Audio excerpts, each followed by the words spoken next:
ऋषिकेश में गंगा जी के किनारे एक जन्मांध संत निवास करते थे, जिनका प्रतिदिन का नियम था कि वे संध्या समय गगनचुंबी पहाड़ों में भ्रमण के लिए जाते और हरि नाम का संकीर्तन करते। एक दिन उनके शिष्य ने उनसे पूछा, बाबा, आप प्रतिदिन इतने ऊंचे ऊंचे पहाड़ों पर भ्रमण के लिए जाते हैं, जहां गहरी खाइयां भी हैं और आपको दिखाई भी नहीं देता। क्या आपको डर नहीं लगता?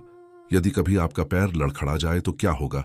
संत ने कोई उत्तर नहीं दिया और संध्या समय शिष्य को अपने साथ ले गए। जब वे पहाड़ों के मध्य पहुंचे तो संत ने शिष्य से कहा, जैसे ही कोई गहरी खाई आए मुझे बता देना।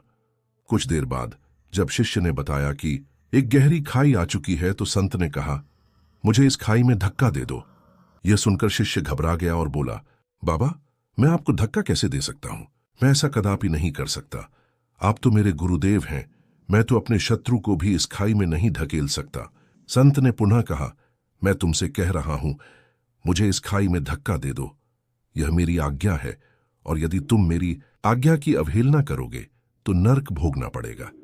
यह सुनकर शिष्य ने उत्तर दिया, बाबा, मैं नर्क भोग लूंगा, लेकिन आपको इस खाई में कदापि नहीं धकेल सकता। तब संत मुस्कुराए और बोले, अरे नादान बालक, जब तुझ जैसा एक साधारण प्राणी मुझे खाई में नहीं गिरने दे सकता तो मेरा परमात्मा मुझे कैसे गिरने देगा? वह तो केवल गिरे हुओं को उठाना और संभालना जानता है। वह हमें कभी गिरने नहीं देगा, बस हमें उस पर अटूट विश्वास रखना होगा।